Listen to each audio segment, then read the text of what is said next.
It's 1582, and Pope Gregory XIII has a huge problem. Time is broken. See, according to a millennia-old church decree, the Feast of Easter must be held on a specific date each year. But that date keeps moving. It has moved so much, in fact, that by the 16th century, Christians across the world are celebrating Easter 4 whole days out from when they're supposed to. And this is a big deal for Gregory. So, like some of the greatest minds that had come before him, he set out to control time by changing the instrument used to measure it. He's gonna fix the calendar.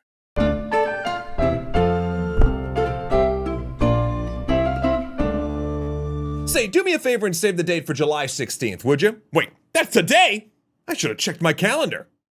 For the earliest humans, the passage of time was just something that sort of happened. Of course, the length of days and nights changed with the seasons, but beyond that, you really did have more important things to worry about, like cave bears, for instance. But when the Neolithic period dawned and humans began to settle down in agricultural communities, knowing the time of the year became a matter of survival, because tracking when to plant and harvest your crop was the difference between a year of plenty and a harsh, hungry winter. Not to mention if you missed your chosen deity's holy day, who knows how they might decide to smite you.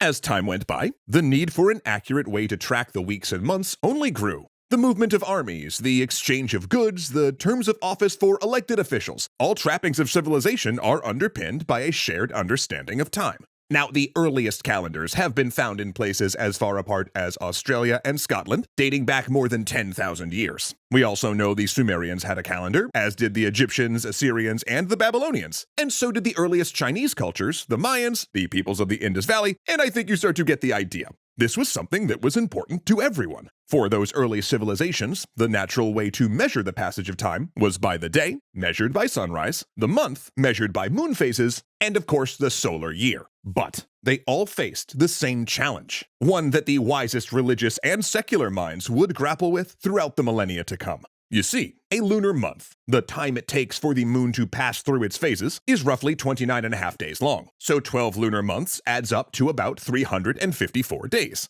But it takes the Earth just a little less than 365.25 days to make one orbit around the Sun. And that math just doesn't add up. It's a difference of around 11.25 days, if we're being kind and not just running numbers to the end of the screen. Now, the answer to this thorny question has been the same for almost every culture who has tackled it. Just add some more days. The practice of adding these intercalary days began as far back as the Egyptians, who in 239 BCE adopted a calendar of 12 30-day months with 5 extra days, plus a 6th every 4 years. Turns out that whole leap year thing is a pretty ancient idea. And over time, different cultures chose different ways to add these extra days. Many of them would group them together, such as the Chinese 4-quarter calendar that inserted an extra 10-day week in certain summers, and the Buddhist calendar that adds an extra 30-day month every few years. The ancient Romans would occasionally add an extra month between February and March, creating a year that would last 22 extra days. This also created an interesting way for Roman politicians to abuse their power, however. Since their terms of office lasted for a calendar year, they could just elect to give themselves more time in office by extending the year,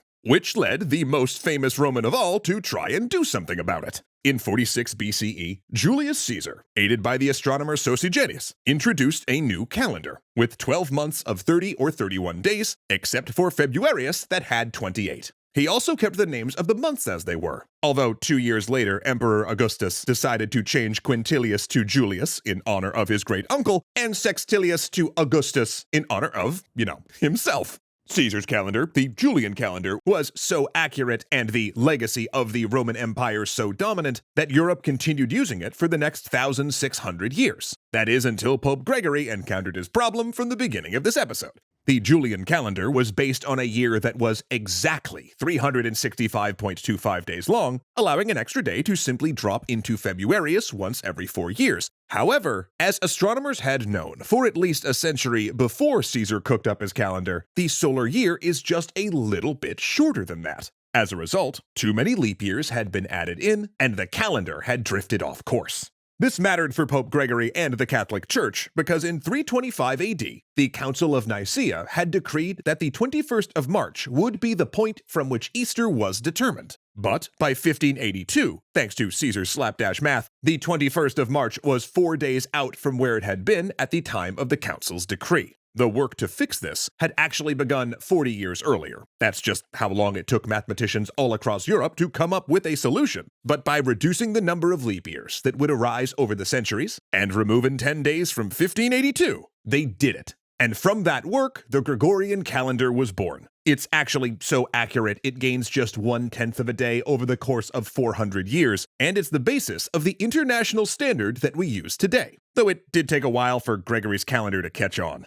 As you might expect, the Holy Roman Empire was quick to adopt the Pope's new calendar, but the other Christian churches refused to recognize it. It took almost 200 years for Protestant Britain to accept it, and it wasn't until the start of the 20th century that the Orthodox nations of Russia and Eastern Europe adopted what by then had become the international standard. In fact, these were part of the modernization reforms pushed through during the Russian Revolution, since it was the Tsars who had stubbornly stuck to the old-style calendar. A Tsarist legacy that remains a huge headache for historians or anyone trying to cite historical dates who have to keep listing 2 dates for every Russian historical event and spend valuable minutes of their lives explaining why the October Revolution actually happened in November. But I digress.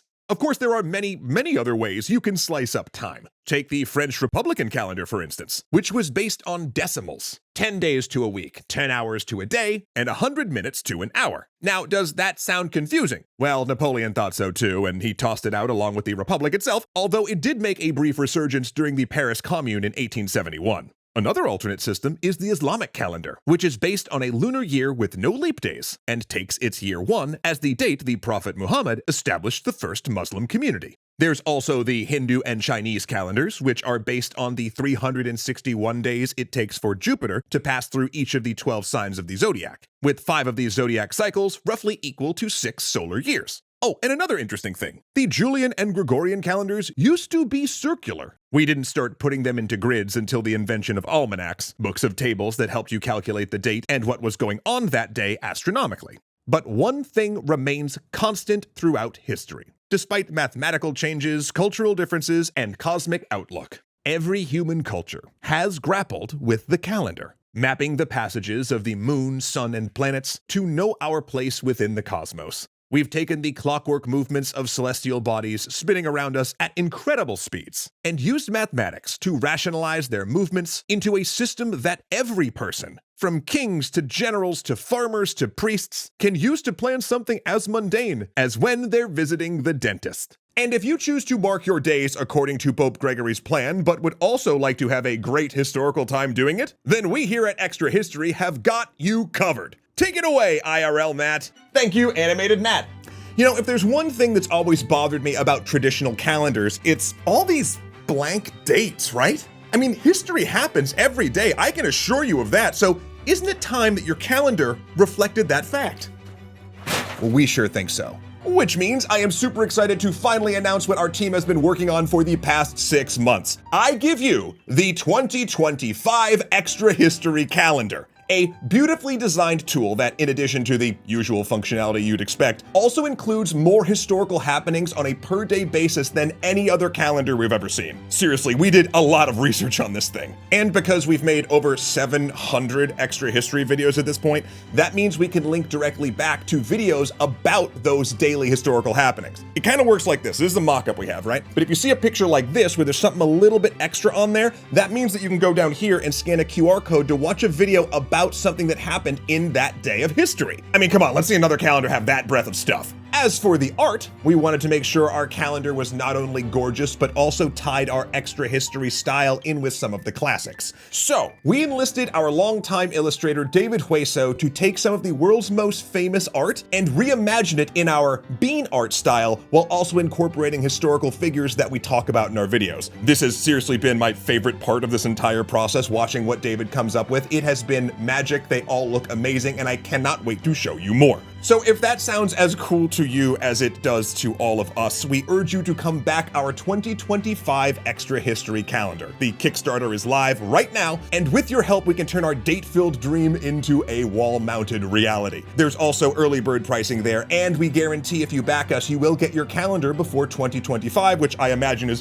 very important in this case. With all that said, what are you waiting for, friendos? To be a part of this historic calendar, click here. And then once you've selected your tier, check out another video here.